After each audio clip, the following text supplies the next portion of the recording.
Madame, Monsieur, bonsoir. Législative anticipée au Sénégal et comme prévu ou un peu par tradition, le parti au pouvoir sort largement en tête, ou en tout cas devrait être largement en tête après l'annonce des résultats définitifs d'ici demain soir. En tout cas, 8 mois après les présidentielles, un peu plus de 7 millions d'électeurs sénégalais étaient donc appelés hier à élire 165 députés qui siégeront pour une période de 5 ans. Et le PASTEF, donc, le parti du président sénégalais et du Premier ministre aussi, aurait raflé 3/4 de ses sièges à l'Assemblée nationale, d'après plusieurs résultats partiels provisoires. Les observateurs s'accordent aussi sur le fait que le Premier ministre Sonko est le maître du jeu, d'autant plus qu'il pourra compter sur une majorité entièrement acquise, puisque son parti a fait campagne sans nouer d'alliance. Une campagne, toutefois, sous haute tension et tenue dans un contexte socio-économique bouillonnant. Économie quasi à l'arrêt, chômage record et inflation galopante. Les comptes publics sont dans le rouge et pour ne rien arranger à la situation, le Fonds monétaire international suspend un programme d'aide au Sénégal. Alors, avec une majorité stable à l'Assemblée, comment le duo panafricain de gauche, Faye et Sonko, pourra tenir les promesses d'un Sénégal prospère, équitable et transparent? Élément de réponse ce soir avec nos invités. D'abord, en plateau, mon confrère et spécialiste en relations publiques, Bachir Thiam. Bonsoir et bienvenue à vous sur ce plateau de questions d'actu. Bonsoir Khadija, merci aussi, toujours agréable d'être avec vous sur le plateau. Merci. Un plaisir partagé, très cher Bachir. Et se joint à nous depuis Dakar le spécialiste en sciences politiques et en relations internationales, cher Sadibou Ndiaye. Bonsoir et bienvenue à vous également avec nous ce soir. Bonsoir, je vous remercie. Je commencerai justement avec vous par un rappel du contexte de ces élections anticipées et on commencera peut-être par un rappel de la dissolution donc, de l'Assemblée. Bon, comme vous le savez, le Sénégal a traversé des situations un peu difficiles de 2014-2017 jusqu'à 2024. Donc il a fallu organiser des élections présidentielles pratiquement mouvementées et difficiles.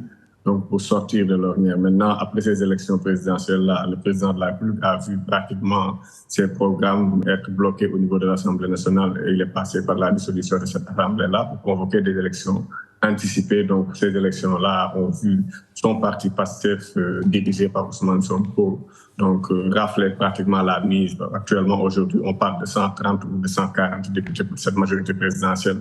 Donc, cela symbolise un au niveau de l'exécutif sénégalais, mais aussi au niveau du pouvoir législatif, parce qu'il y aura un changement, il y aura l'entrée de nouveaux députés, des jeunes, donc d'autres aspects aussi. Donc, pour dire tout simplement, il y a un changement de paradigme, un changement générationnel qui est en train de s'opérer dans la démocratie sénégalaise.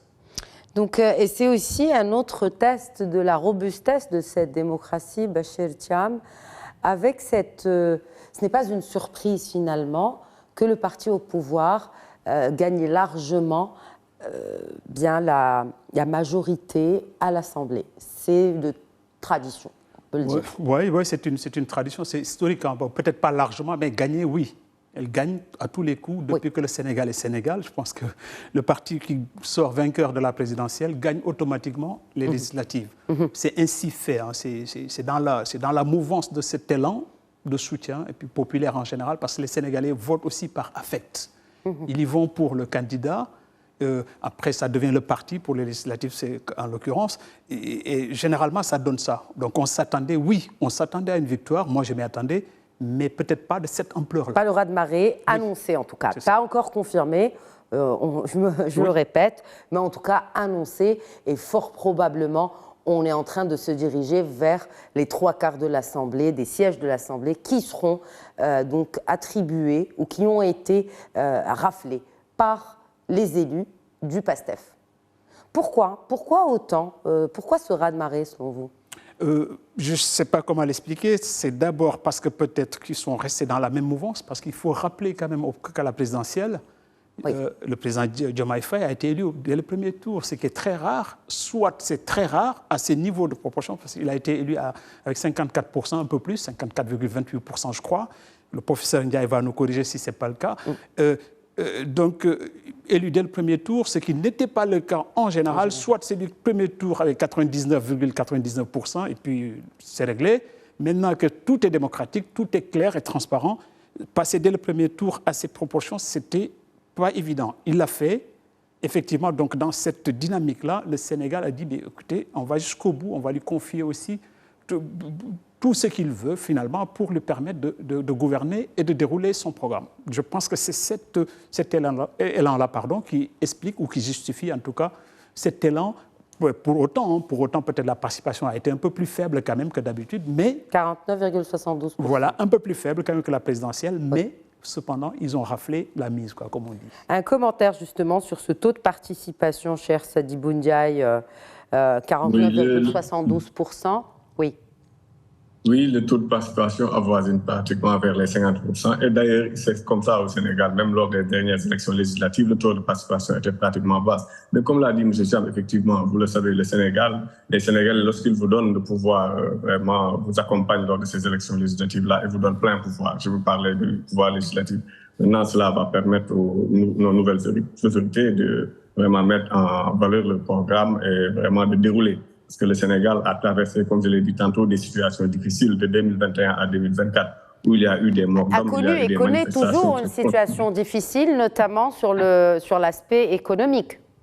Effectivement, sur l'aspect économique, tous les clignotants sont en rouge pratiquement. C'est pourquoi il y a eu la franchise peut-être des autorités. Lorsqu'ils ont pris le pouvoir, ils ont mené des enquêtes, ils ont fait des conférences de presse pour dérouler, pour dire tout simplement ce qu'ils ont trouvé vraiment au niveau de ce pays-là. Et vraiment, le FMI, vous avez vu, le FMI a pratiquement répondu de manière négative au Sénégal par rapport à ces aspects-là. Donc, l'économie sénégalaise actuellement est au rouge. Maintenant, il appartient à ces autorités de rebooster l'économie sénégalaise. Certes, il y a une proposition des programmes qui ont été mis en place par le Premier ministre avec le programme Sénégal Vision 2050, où il a montré les voies et les contours qu'il faut mettre en place pour permettre le développement endogène du pays avec les pôles de développement. Et cela s'est surtout fait remarquer lors de sa campagne électorale.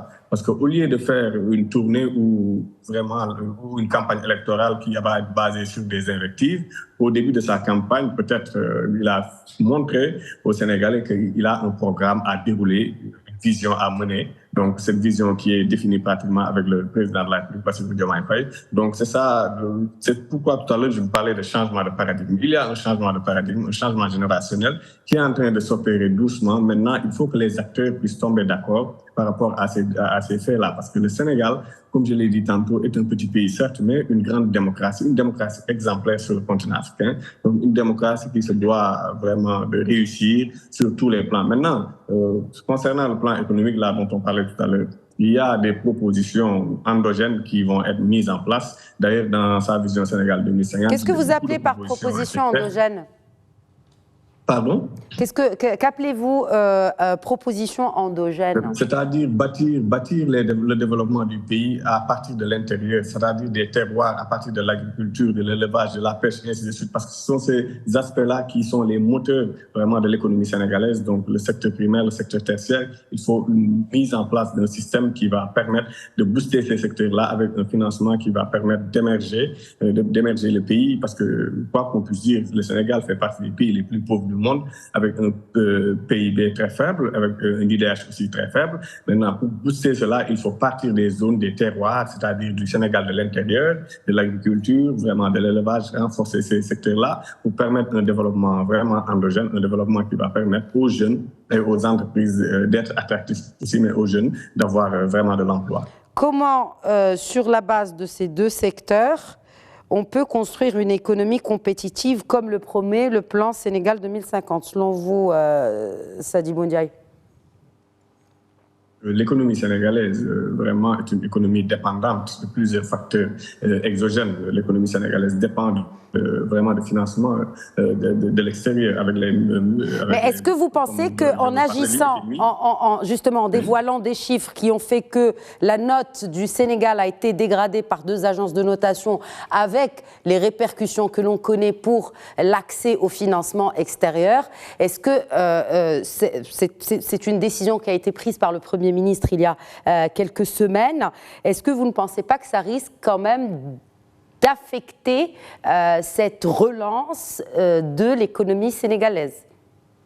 Vous savez, tout départ est difficile parce que dès l'entame vraiment, dès qu'ils ont pris le pouvoir, ils ont fait savoir aux Sénégalais qu'ils ne veulent pas partir sur des bases fausses. Donc, ils veulent tout simplement montrer aux Sénégalais la vérité des faits, que des chiffres ont été masqués. C'est selon leur dire, jusqu'à présent, c'est selon leur dire, que des chiffres ont été masqués. C'est ce qu'ils disent, mais bon, du coup, est-ce que c'est vrai ou pas? Mais en tout cas, ce qui est vrai, c'est qu'aujourd'hui, le Sénégal aura du mal à aspirer au service de la dette internationale. Effectivement. Déjà, le service de la dette coûte très cher au Sénégal, pratiquement 5 milliards par an. Exact. Donc, c'est quelque chose qui peut vraiment complique les choses, je veux dire. Donc, il est effectivement important pour ces nouvelles autorités de partir sur de nouvelles bases. C'est pourquoi ils ont mis en place le programme Sénégal Vision 2050 pour repartir sur de nouvelles bases. Et je pense qu'en les donnant la majorité au niveau de l'Assemblée, le peuple a tout fait. Maintenant, la balle est dans le camp, comme on le dit. Donc, il est important pour eux aussi de faire des résultats d'ici au bout de quelques années. Parce qu'on sait aussi qu'on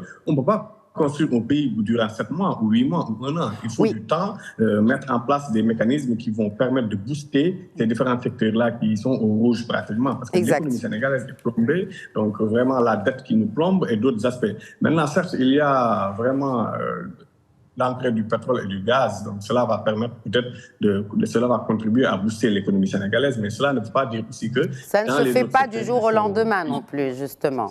Oui, effectivement. Donc, comme vous le savez, le pétrole et le gaz, donc c'est des facteurs vraiment qui vont peser sur le poids économique du pays et cela va permettre au Sénégal peut-être de s'en sortir. Maintenant, il ne faut pas tout simplement se baser peut-être sur ce pétrole et ce gaz-là. Donc, eux, ils ont compris cela. C'est pourquoi dans le programme-là, ils nous parlent de développement en se basant sur les terroirs, en se basant sur l'agriculture, la pêche et l'élevage. Alors, d'ici à 2050, il faut déjà répondre à des urgences. Là, on est en train de parler, je le disais tout à l'heure, en introduction, d'une économie quasiment à l'arrêt, un grand attentisme, un chômage qui arrive à ce record de 20% de la population en moyenne, bien sûr. Beaucoup chez les jeunes, Bachir Thiam. On a une nouvelle assemblée qui est fraîchement votée avec une large majorité annoncée pour le parti du PASTEF, du duo dirigeant. Il y a le budget, il y a l'abrogation d'une loi d'amnistie contestée, renégociation de contrats jugés léonins avec les partenaires étrangers, transformation de l'État et de la justice. Comment ces priorités-là vont prendre forme avec la nouvelle donne, donc avec une majorité du parti au pouvoir à l'Assemblée nationale? En tout cas, sur le plan strictement institutionnel, donc constitution, etc., donc c'est sûr qu'ils ont les coudées franches. Ça, il faut le dire. S'ils raflent, comme le rappelait tout à l'heure le professeur Ndiaye, entre 120 et 130 sièges, ils sont largement majoritaires sur 165, ça on est d'accord. Oui. Donc ils peuvent dérouler leurs réformes à leur guise. Donc on ne posera plus cette question-là parce que c'est celle-là qui avait prévalu à la dissolution de l'Assemblée parce qu'ils n'arrivaient pas, après 5 mois déjà, de dérouler. Donc ils avaient dit que c'est impossible, il faut repartir vers des élections. Ils l'ont fait, ils l'ont gagné. Maintenant qu'ils ont toute la latitude de dérouler, on les attendra au tournant. Juste un petit bémol, je pense aussi, parce que dire carrément que le pays est à terre, selon les chiffres qui ont été révélés, par ailleurs, d'autres chiffres de la Banque africaine de développement, que j'ai consulté moi aussi, prouvent aujourd'hui que ça n'est pas du tout vrai. On n'est pas vraiment à terre. C'est vrai, l'économie a régressé, effectivement, parce qu'on a traversé une crise sanitaire d'ampleur, il faut le rappeler. Et puis, il y a une longue crise politique qui s'est installée au Sénégal entre 2021 et 2024. Ils n'ont pas travaillé, ils n'ont passé leur temps qu'à faire de la politique. De la politique de la rue en plus, quoi. Et ça a donné ce que ça a donné comme image et comme conséquence. Mais une des conséquences peut-être positives, c'est celle-là qui a fait parvenir le PASTEF, qui était à l'époque dans l'opposition, au pouvoir. Et qui a pacifié, vous évoquiez la loi de l'amnistie, ce qui a pacifié un peu la vie politique et a permis au PASTEF aujourd'hui d'être au pouvoir. Maintenant qu'ils sont au pouvoir, ils ont les pleins pouvoirs, on va le rappeler aussi, c'est à eux de dérouler. Et les réformes proposées il y en a qui se feront sans conséquence, ça n'a pas besoin de budget, etc. Réformer une administration est facile. Ils avaient promis, avant de venir au pouvoir, de ne nommer désormais, dorénavant en tout cas, devant les agences publiques que par appel d'offres, appel à candidature. À candidature, oui. Voilà, ce qui n'a pas été respecté dès les premières nominations. Donc, du coup, ça a quand même semé le doute dans l'opinion publique. Voilà, tout ça permet aux Sénégalais de voir venir aujourd'hui, parce que le PASTEF est au pouvoir, ils ont plein pouvoir, ils n'ont qu'à dérouler. C'est comme ça que les Sénégalais les attendront, je pense, au tournant de ce qui se passe actuellement. Parce que ça ne va pas se régler du jour au lendemain, ça c'est clair. Ils ont 5 ans. Si c'est renouvelé ces 2 fois, ils feront 10 ans. S'ils ont 5 ans, pourquoi mettre en place un plan à 2050 ? C'est une question un peu simplette, un peu naïve. Oui, tout à fait. Mais là, on a un mandat qui s'arrête dans 5 ans, mais on a un plan d'ici 2050. Oui, c'est simplement parce que la vie continue après les hommes. Les hommes partent et les institutions demeurent. C'est des visions sur c'est des visions qui dépendent aussi des personnes qui décident, des décideurs, de leur mandat, de leur agenda politique. Tout à fait. Nous rappelons que tout décideur a un agenda politique derrière, n'est-ce pas ? Tout à fait, je suis d'accord. Mais en même temps, on est obligé peut-être de se projeter sur le long terme pour pouvoir aussi décliner, parce qu'on ne peut pas construire une autoroute en 5 ans. On ne peut pas construire des ports et des aéroports en 5 ans. On ne peut pas... De quoi a besoin le Sénégal aujourd'hui ? Sous le contrôle du professeur Ndiaye, le Sénégal... J'allais lui poser la même question, mais je commence par vous, Bachir. Le Sénégal a besoin d'abord de remettre de l'éducation dans sa population. Ça, ils ont besoin de ça. Ils ont besoin de remettre de l'éducation, de la formation. Ça, c'est la base de tous les pays d'Afrique en général. Il faut former... Ça ne fait pas partie des promesses du nouvel Justement, exécutif. c'est ça où moi, le doute s'installe dans ma tête. Je me dis, comment gérer un pays qui devrait se développer grâce aux ressources naturelles si on n'a pas les cadres qu'il faut pour gérer. Voilà. Aujourd'hui, l'essentiel des cadres aussi sénégalais sont à l'étranger, vivent à l'extérieur du pays. Est-ce qu'il faut les faire revenir ? Auquel cas, qu'est-ce qu'on fait de ceux qui sont sur place ? Donc, je pense qu'il y a une forte dose de formation qu'il faut mettre en place pour justement, comme on dit, upgrader aussi les ressources humaines. On a besoin de ça, et ça manque énormément au Sénégal. Ça s'entend dans le discours, ça s'entend dans les pratiques, ça se voit dans le comportement de tous les jours des Sénégalais. Aujourd'hui, on a vraiment failli basculer dans l'irréparable. Voilà. Ça, je pense que ça a été sauvé. Michel Ndiaye l'a dit. La force de cette démocratie-là nous a encore sauvés. In extremis. Il l'a dit. Rappelons-le, il y a 8 mois, lors de ces élections, la veille de ces élections, avec toutes les violences, etc., absolument, qui ont accompagné malheureusement cette campagne électorale. Cher Sadibou Ndiaye, je vous fais réagir aussi, ou je vous repose la même question. Quelle est aujourd'hui l'urgence absolue? De quoi a besoin le Sénégal aujourd'hui, selon vous, et est-ce aligné avec les promesses et le plan d'action, en tout cas à court terme, pas en 2050, du nouvel exécutif, avec l'appui absolu de l'Assemblée? Comme l'a dit, si bien dit M. Thiam, le Sénégal a besoin d'éducation. Comme aussi j'ai l'habitude de le dire, le développement, c'est satisfaire tout simplement les besoins primaires. C'est quoi les besoins primaires? C'est l'éducation, investir dans l'éducation, dans la formation. C'est aussi la santé, c'est aussi la paix et la stabilité. C'est tout simplement ça le développement en résumé. Donc si vous gouvernez un pays, il faut avoir vraiment des méthodes à long terme concernant l'éducation, la santé et les autres aspects qui pratiquement régissent la vie active de la population. Si vous ne réussissez pas ces secteurs-là, je pense que vous avez échoué. Et ce nouveau gouvernement-là a pleine conscience que le Sénégal a besoin de ces aspects-là. Oui, mais ce nouveau gouvernement n'a pas 25 ans. Non, vous savez, comme vous on n'est pas censé, en tout cas, avoir 25 ans. C'est-à-dire que...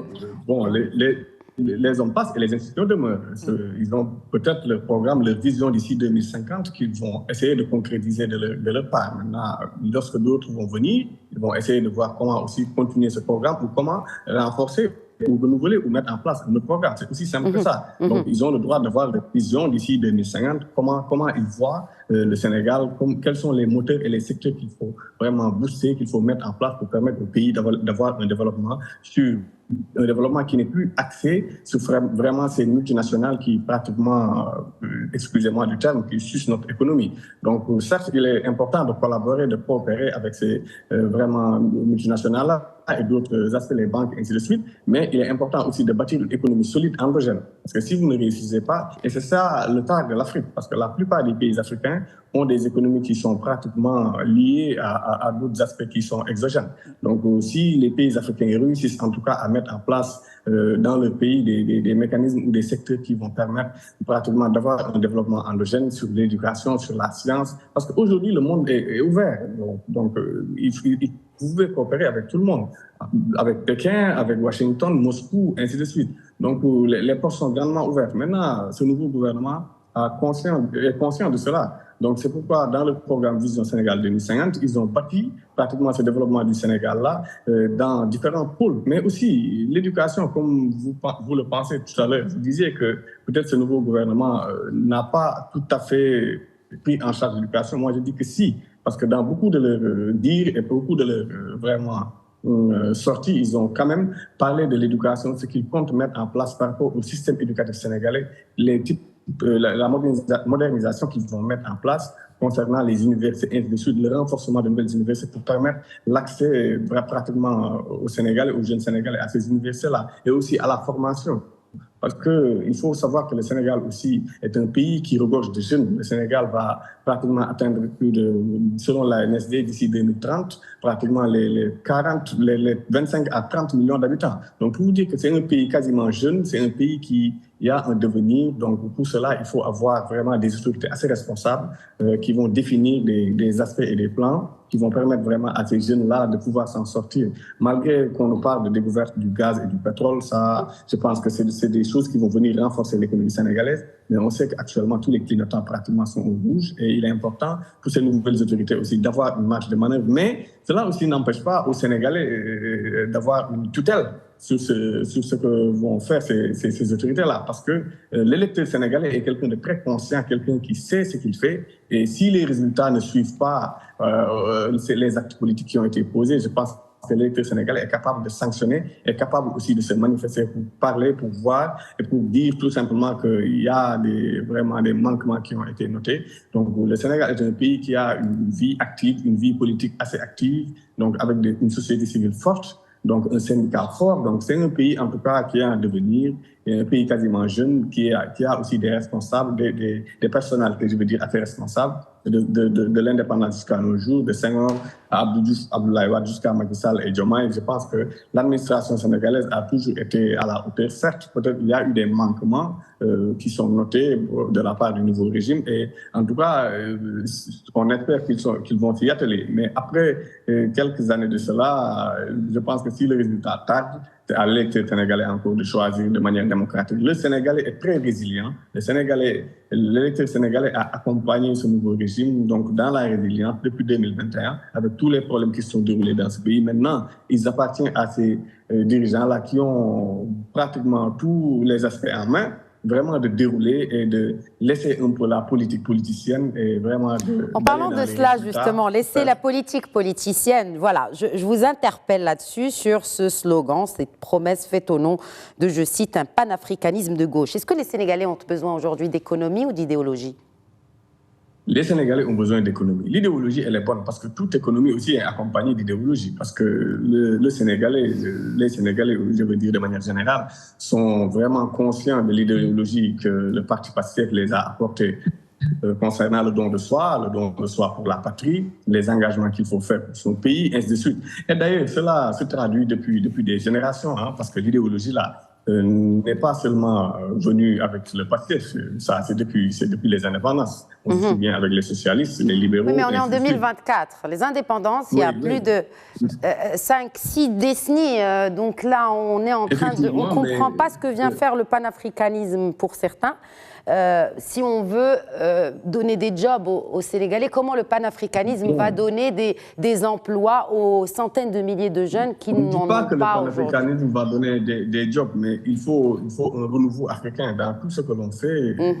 Vous et moi et autres, il faut une croyance vraiment à ces acteurs, à ces facteurs-là, parce que le panafricanisme n'est pas seulement une idéologie donc on parle comme ça pour parler, mais c'est une idéologie réelle. Donc c'est une idéologie réelle qui a été incarnée par beaucoup de grandes personnalités du pays, comme Nkrumah, Lumumba, et ainsi de suite. Donc croire à ces idéologies-là ne veut pas dire que lorsque vous allez détenir le pouvoir, vous n'allez pas travailler ou apporter des mécanismes qui vont permettre vraiment au pays d'avoir accès à ces ces problèmes-là dont je vous avais parlé concernant le développement. Donc, Oui. si ces dirigeants-là vont pas venir avec cette idéologie africaine, certes, mais avec d'autres mécanismes endogènes comme exogènes, vont mettre en place ces mécanismes-là pour permettre à ces jeunes-là de trouver de l'emploi et d'être mieux formés. Parce que les jeunes Sénégalais demandent à être mieux formés aussi.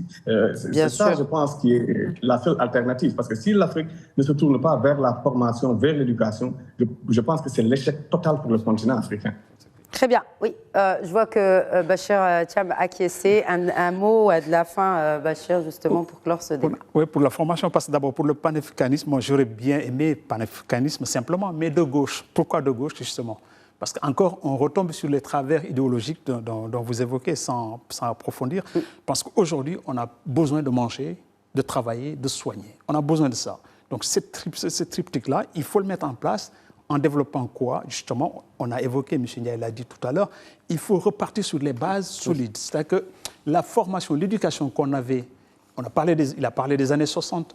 Nous, quand on était encore élèves, enfants, le président Senghor nous faisait rêver, il nous avait promis que l'an 2000, Dakar serait comme Paris. On a attendu ce jour-là. On dit, mais c'est quoi Paris à l'époque? On ne savait pas, mais il nous avait promis que Dakar serait comme Paris. Aujourd'hui, Dakar est plus proche d'autre chose que de Paris, quoi. On va le dire comme ça. Parce qu'effectivement, entre-temps, tout s'est dégradé, tout est paupérisé autour de Dakar et dans Dakar. Exact. Et puis, le peuple, je vais dire ça comme ça, a pris d'assaut la place publique, quoi.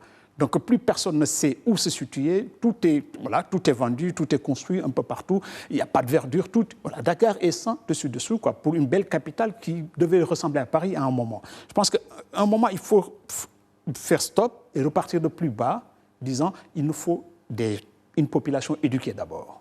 C'est celle-là qui peut se comporter en citoyen modèle pour que tout marche autour de lui. Parce qu'aujourd'hui, on est encore dans la destruction. Vous avez vu la campagne, vous l'avez évoqué, la campagne a été très, très violente. Dans les débats, moi qui suis un peu les médias sénégalais, le verbe est très violent sur les plateaux, c'est très, très violent. Les premières tendances hier, on parlait d'écraser une majorité écrasante. Pourquoi on parle de tout ça? Une large majorité, ça suffit pour dire ça. Une majorité absolue, ça suffit. Mais on ne se rend pas compte, mais c'est une violence verbale qui se banalise dans la société sénégalaise, alors qui est une population, société très, très pacifique au départ. Exact. Les Sénégalais ne savaient pas tuer, les Sénégalais ne voyaient pas de mort. Aujourd'hui, voir le mort ou voir des morts dans les rues du Sénégal, c'est devenu presque banal depuis 12 ans, on va dire ça, depuis 15-20 ans bientôt.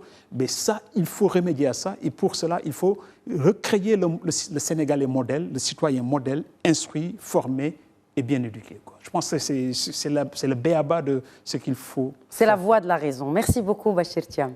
Khadija, merci à vous. Je réitère aussi mes remerciements à Cheikh Sadibou Ndiaye. Merci d'avoir été avec nous et d'avoir surtout répondu à nos questions.